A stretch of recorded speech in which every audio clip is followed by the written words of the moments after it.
thank you so much for having me, UNRISD, Paul, colleagues. My name is Özge. As mentioned, I'm the new director at the SDG Lab. We are a multi-stakeholder innovation space that sits here actually at UN Geneva at the Director General's office. And I feel we are so connected actually with what UNRISD does. So I'm really honored and very happy to be here today and facilitate this amazing panel and to hear together jointly the work that you're doing and how you actually said it, Karima, how that can really be then translated into actionable, outcomes moving forward.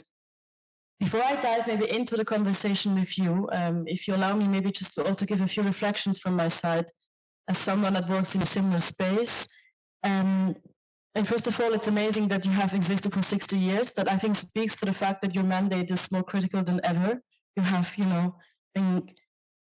managed over 6 decades to produce outcome that has really been informing the thinking ahead, as you say. And I think that's really something that you should be incredibly proud of. It's also, I think, super personally, because at the lab we also try to design the workshops that are more engaging and co-creative. That what you're doing today, and that's really an invitation to all of you here, we are, co-visioning together, together actually. The most critical probably question of our times: how do we build a more sustainable future? Because we all know we are in extremely challenging times. The world is not becoming easier; it's becoming more complex by the minute. And I believe research in that case plays actually a critical role, not only to make sense of that complexity and uncertainty, but really also inform, somebody mentioned it, our actions moving forward. And for that, we need to understand what's happening, which brings me to the second dimension of social. I mean, we are at the SDG Lab, obviously it's all about the SDGs and long-term sustainability, but I personally, I've been observing in the past few months, we oftentimes talk about the environmental aspect of the public crisis that we are facing, which obviously is true, but in the end of the day, and I think maybe not that new director of the ILO said it at the web a few months ago, if we don't think about the social dimension, there won't be transition. And I think that's extremely key, and that's why I guess I personally feel the work that you're doing is extremely valuable. And then maybe just, sorry, I'm losing my phone. So segueing into the work that you're doing, I mean, I've been reading about it, and Paul mentioned it's the aspect of the new socio-economic and eco-social contract, because it's no less that we need at this point in time. And this is also what young people demand. We're working quite closely with young people. And I think as a society, when we ask ourselves the question, how can we be good ancestors? Because honestly, that's our job, right? We inherited Earth, we're giving it on. How do we preserve it for those that are young, but also those to come? This is one of the key things we need to tackle. So, yeah. On this note, transitioning actually into you and the amazing panel that we have, I would like to quickly introduce you, if that's okay, or introduce maybe yourself. So maybe I can quickly pass on not the camera, the microphone. And I would really like to understand, what is it that you're working on? What are some of the key project initiatives that you're focusing on? What are some of the interesting findings coming out of it? And again, how can that then also inform pathways for change, solutions? And how can it be inclusive? I'm sure there's a lot of people here that are interested in understanding how can they join also in your work and co-create with you. Over to you. Thank you so much, Özge. My name is Katja Huyo. I'm Senior Research Coordinator and leading the Social Policy Program, the Transformative Social Policy Program at UNRISD. And to respond to your question, so why is it important to conduct research on social policy in this very moment? I think we know that we are in a context, as Özge said, of multiple crises, of polarization, of threats to achieving a sustainable development as we set out for 2030. We are living in an age of rising tensions and geopolitical conflicts and wars. And I think, in this particular context, social policy has been really valued as a key policy tool that helps us really work through these moments of crises, threats, natural disasters, and to make sure that people are protected. But not only that people are protected during times of crisis, but also that the economy is stabilized and that, we have basically a system in place that helps us, through difficult times.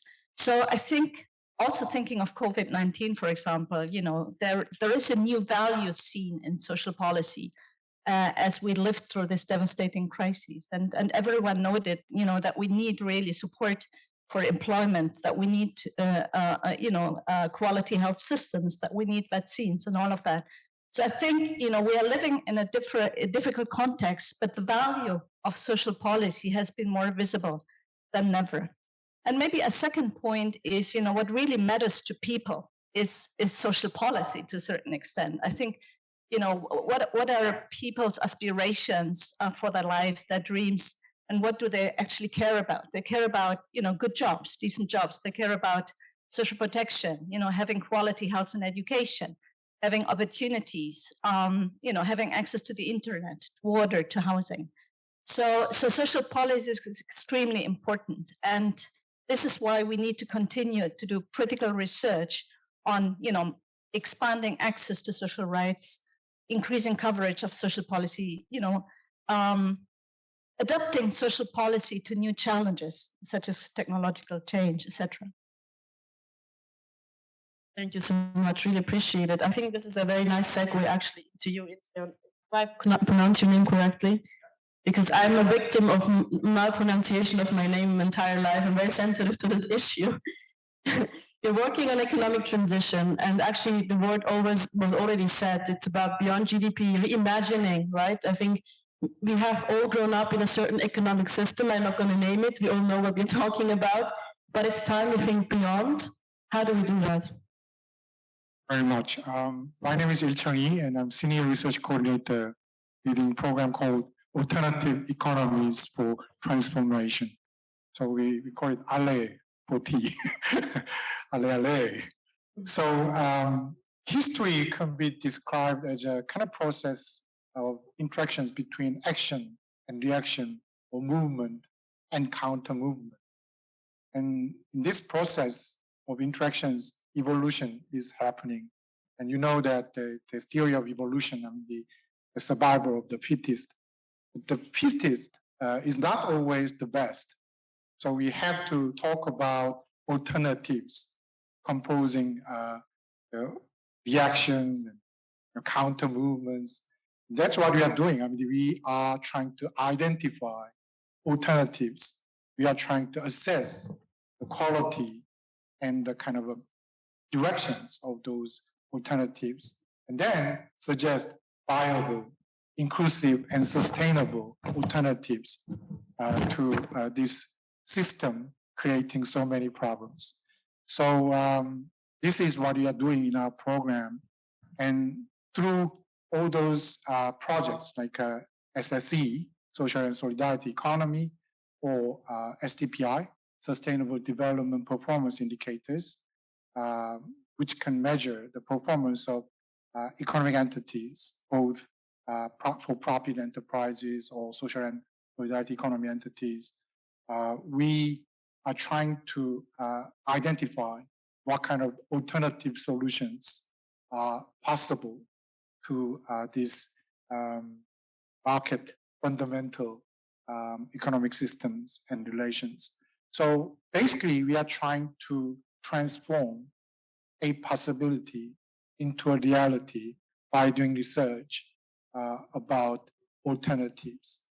Identify one, assess one, and suggest a very good one to you. Thank you so much. I think this is, if I may say, also an issue that is very dear to our heart at SDG Lab. That's what I mentioned at the beginning. I'm so happy to be here because it's really stars aligning. Because I also truly believe we have no choice but to mainstream what is at the margins into the center, because the solutions are there. It's just a paradigm shift that we are looking into, and how do we do that? And I think that's, in my opinion, one of the most critical pieces of transitioning. So thank you for that. Annabella, right? Good morning. I'm not a burning person, so also on that. Is it working? I think now it is. Voila, thank you. You're working more on the environment and climate change justice side of things. We spoke about the social aspect, we spoke about the economic transitioning, we spoke about how these systems are stretching actually our environmental boundaries. Can you tell us a bit more about your research, how we can find ways to be more in harmony on that side of things? Yes, I think, and it's an honor, I mean, to share the panel also with so distinguished colleagues. Yes, I guess the first thought that comes to my mind, I mean, I started working and I stayed there for more than 15 years in the international trade union movement. And one of the things we were always playing with when discussing the environmental dimension in the movement was this idea that, of course, we want social justice, but we cannot think about an opposition between paying attention to social justice and environmental justice. We will have both or we will have neither. And we're seeing the impacts of environmental collapse in every single country, in particular in the poorest and most vulnerable. We're seeing also, of course, the impacts of the climate crisis already. So I think one of the added value, I mean, the added value of UNRISD in this conversation is that it's not having just an environmental program. It's having an environmental justice program. Yes. That basically focuses on the how we do environment, social, economic progress together. And of course, that can look like extremely broad and ambitious, but my sense also, having observed UNRISD work from the outside and now supporting it on the inside, is that it's really trying to shape the semantics of the conversation, where we're talking about just transition, where we are talking about new concepts like equity, for example, in the climate debate, what those mean when it comes to policy recommendations, and also influencing the conversation, not only with governments, but also with social movements. One of our observations is also that in the movement, we are maybe reading less. And there is a lot of really progressive, ambitious research that is happening out there with, I mean, groundbreaking, I mean, ideas, some brought from the past, some really moving forward, that are being ignored because as activists, we are still a little bit trapped in the thinking of our university years. So we do see also the role of UNRISD in bringing that research, those groups like what we have with the Just Transition Research Collaborative, with the work that we're doing with the Fossil Fuel Non-Proliferation Treaty, the work that is being done on resilience, is how we shape those new concepts that are emerging without, I mean, defending somehow the justice and equity perspective that is so connected to UNRISD history. I think one of the final elements also that I think play a little bit against our intention to bring environmental justice to the conversations is that, in particular in the climate debate, and I don't know to what extent the audience or colleagues have seen this, urgency is being weaponized against people. We are mobilizing a narrative of urgency, which of course from a scientific perspective is very clear. We do need to move and change fast. And at the same time, we're using urgency to prevent the deep transformative changes that are needed so that we transform and capitalism, which needs to be deeply transformed if we are to address inequalities and our relationship to nature. So I will end there. I think most of our program addresses different aspects of that approach and is also deeply connected to all the dimensions of justice that colleagues have raised.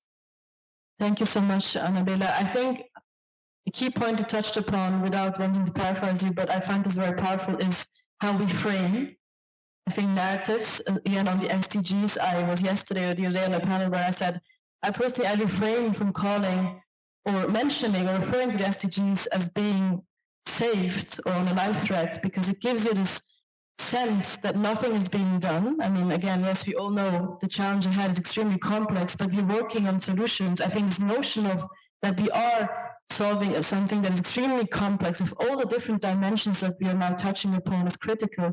And the notion of constructive hope, and this is also something that, you know, the way how we envision positive futures, I mean, as a theme connecting to your broader discussion today, Francesco? Yeah, sorry for that. I have a friend who's called Francesco, it's my habit. Now over to you. Can you a bit explain what is it that excites you in the work that you do? And what is it that you would like maybe people to be more involved in what you're doing? Well, first of all, what is really exciting is that UNRISD is a very gender sensitive entity. And all my colleagues do work on gender in connection with what they do. And we are at the top 5 entities in the UN with the best gender equality indicators.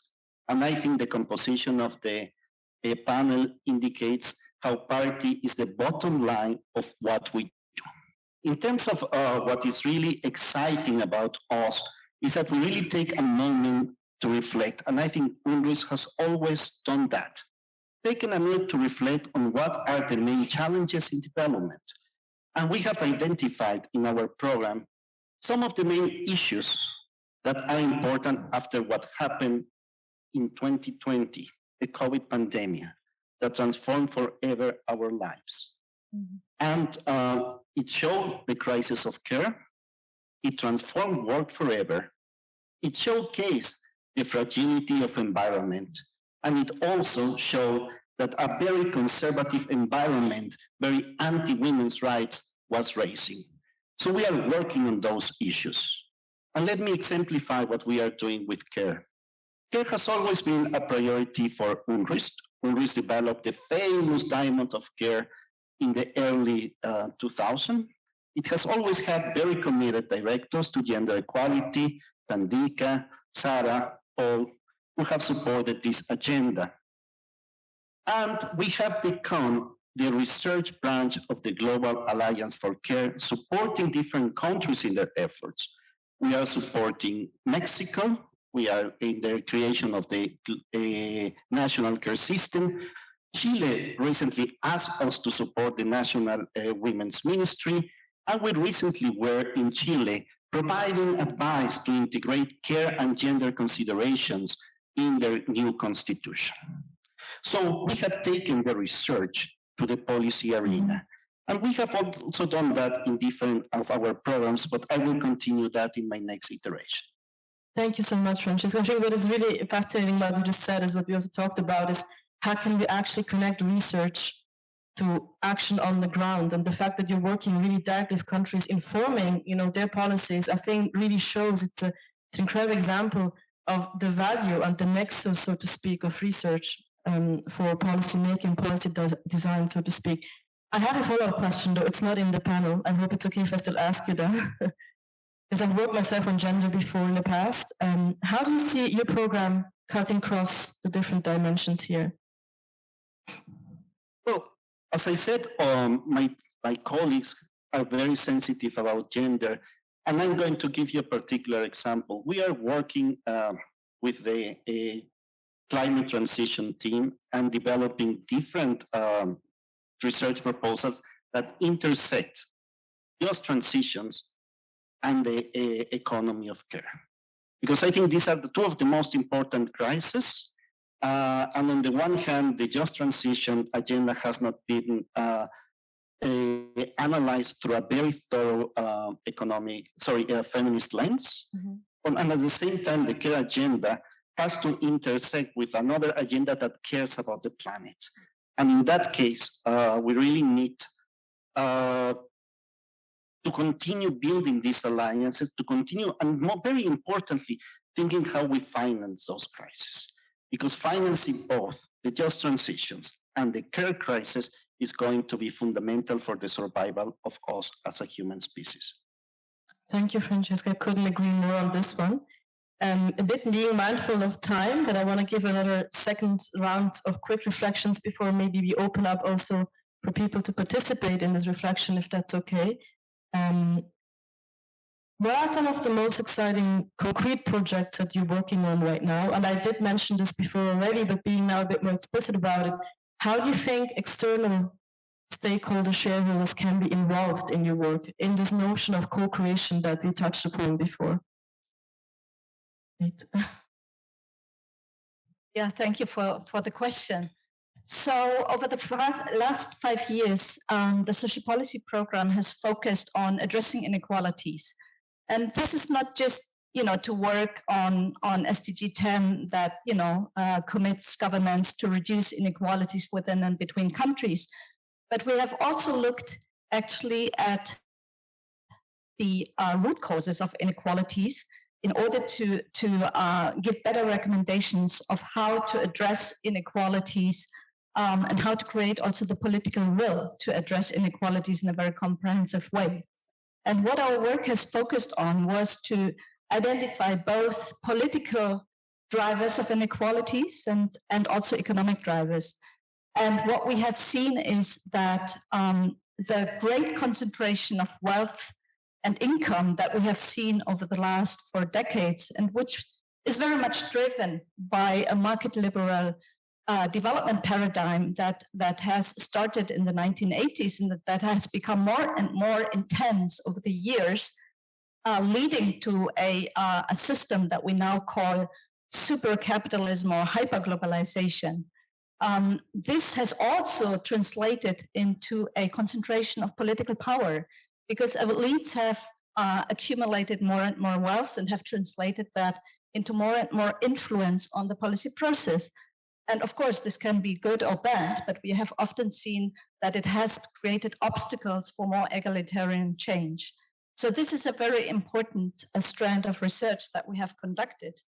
And secondly, we have looked into something that so far has been overlooked as well in the broad debates on inequality, and that is the interlinkages between inequalities and crises. And this was actually the subject of our last flagship report. And we have shown that what is maybe better known is that after each crisis, inequalities tend to increase. We have seen it with the climate crisis, which affects global south countries and more vulnerable groups. We have seen it with the care crisis. We have seen it with COVID-19. We see it after each economic and financial crisis that especially women, young people, low-skilled workers are more affected by job losses and by lack of access to social protection, for example. But what is a bit less known is that inequalities are also a crisis driver. So for many of these multiple poly crises that we are seeing, one of the root cause is inequalities, both economic, social, and political, that actually drive these crises that are part, of these endogenous systemic failures that we are seeing and that create the unsustainability, the poverty, and the inequalities we are struggling with. And so based on this analysis, we have promoted and proposed in our flagship report a new development paradigm. And I think, that includes all of the suggestions that come from the different programs. But this is very much a pathway towards economic, social, and environmental justice. And it rests on this vision of an eco-social contract that several speakers today have already mentioned. Thank you so much, Katja. I will obviously pass on to you know that already because you're taking up your microphone. What is it that you're working on in terms of new projects? And again, on this element of inclusion also, how can one get involved in your work? I like the previous question though. I have to ask you this question, believe me. It's, we have so many kind of research plans, but the important thing or notable plan is about planning for sustainable development. In the 1980s, the neoliberalism destroyed so many things, valuable things, and one of them was planning ideas. And it disappeared from developing countries, especially those ministries of planning or finance. They transformed into budgetary organizations. But we need kind of a planning capacity for sustainable development plan. And this planning capacity is related to our capacity to integrate different goals into one package or very good, well-structured planning tool or strategy tool to achieve different goals of a sustainable development framework. So this is one of the kind of plans we have, and this is going to be applied to those countries looking for sustainable and desirable inclusive development process or development planning process. And we are talking about the possibility with middle-income countries and low-income countries. And that is one of the research plans we have. It sounds exciting. I worked in planning before, in policy planning. So I think it's one of the key tools because oftentimes people love the big picture, but honestly, the devil lies in the details. So I think it's critical what you're doing. And also what you said in terms of building capacity at the national level to actually conduct that planning in a meaningful way. Thank you so much, Injun. Now to you, Annabella. What is it, some of the exciting stuff that you're working on, and how do you think people can get involved? I mean, you said it actually, we have to be a movement. So how do you work on that? Yes, I mean, we have a ton of really exciting stuff, but probably a couple of things that I would like to highlight. We have had for several years now the Just Transition Research Collaborative, which is a really big, strong resource for us because it's more than 100 researchers, north and south, from different spaces, all interested in the just transition dimension of, the crisis, the climate crisis debate in which we are.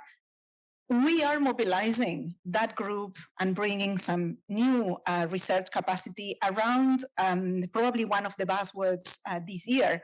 And if you are listing all the acronyms this morning, there were several, you might want to take note of the JETP acronym, so the Just Energy Transition Partnerships, which are emerging as one of the new waves of, I would say, multilateral, minilateral approaches to supporting the transition, in particular the energy transition in the Global South, and not without some challenges and very, strong debates on the conceptual way in which those partnerships are being created, on some of the policies that are being promoted through them, and on how the implementation is starting to roll. These are partnerships that are done between the 8 or 9 biggest world donors and one specific country. So it can be South Africa, it can be Vietnam, it can be Indonesia. Now Senegal just announced this last week. And so we are intervening in that space, convening both researchers and as well as activists working on that space in the countries, try to figure out which are the key policy demands and recommendations we want to make so that these partnerships are actually connected to the just transition promise that they are articulating. Another important piece of work is around the equitable dimension of the transition, and this equitable dimension more connected to North-South dynamics. Colleagues were referring to planning. I think another element that is making its comeback is industrial policy. But industrial policy is only being allowed in the Global North right now. So with the IRA in the US, with some conversations on the New Deal in Europe, but actually the policy space for the Global South to have its industrial policy and trying to think how they catch up with the technology divide that Azita was talking about at the beginning, with the basically the fiscal space to have a proper transition, those are not really there. So the whole element about what equity looks like in the climate regime and more generally in the transition is also another topic in which we are working. And the final one is on resilience, because indeed a big part of the conversation has been on the mitigation end of things and how we reduce emissions and how we protect nature. But at the same time, there is also the issue about how we ensure that those new concepts, in particular in the African context, are shaped and co-created by the ones that have to develop it. In terms of how people engage in these conversations, we are having an extremely mixed approach between researchers and practitioners all along. Most of these are very open programs, and in particular, the Just Transition Research Collaborative has its open doors to anyone that is working on these topics, and of course, the invitation for the workshops later for more conversation on partnerships. So that's an invitation to engage, and we are coming almost to the end of our very interesting conversation today. Thank you all, but I want to give one more time the floor to Francesco on the notion of inclusion, right? Can you tell us a bit about some of the, you did actually mention it already to a certain extent, but some of the key interesting, exciting projects that keep you awake at night, or hopefully not, and where you see possibilities, for people to be engaged. Because I think this notion of honestly being the United Nations, opening up, co-creating, engaging with stakeholders in a holistic way is key. And I can see that in your programs, you're doing this already in a very effective way. So Francesco, how do you, integrate yourself into this very high standards that you just set? Well, one example is that the government of Canada, through IDRC, commissioned us to strengthen the research capacities of the Global Alliance for Care. And we have been doing a lot of research for the Alliance to intervene in very key processes like the Commission for the Status of Women in the intersection of care and technology that was this year's theme. And we're just going to start doing a very important piece of research, a groundbreaking piece of research that is going to try to identify the cultural barriers to the division of care between men and women. And for that, we're counting with an extremely high-level group of researchers, Henrietta Moore from the UK, Naila Kabir, and Marta Lamas from Latin America, to name just a few. And also, the work that we have been doing in Chile is extremely interesting. And to talk about that, Irene Aguirre-Zabal is joining us today. And probably another extremely interesting project is the recent research paper that we just published discussing anti-genderism, and that Lata and Haley are going to discuss in person in their session on gender. And finally, what I would like to share with you is that UNRISD is a fantastic partner to take evidence to policy discussions, not only with member states, but also within the UN. So we can really be a good partner for all of you on how to take evidence to the policy domain. Yes, of course. I think we can have another minute, right? If that's 30 seconds. Yes.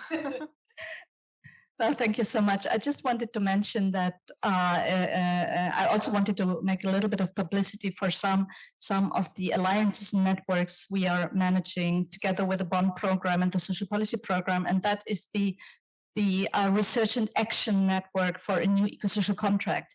So UNRISD will continue to conduct research on current examples of eco-social contracting, such as the constitutional process that is now happening in Chile, for example. And we have this network where we bring together people from all sectors, UN, research, NGOs, private sector, and we are meeting in working groups, organizing events and dialogues. And that is, for example, an excellent opportunity to engage with us and the network with that we have already created. Thank you. I wanted to talk about this, but I couldn't have time. Question was wrong. And UNRISD was kind of a founding member of the institution called UN Interagency Task Force on Social and Solidarity Economy, composed of many UN agencies and civil society organizations and social and solidarity economy entities.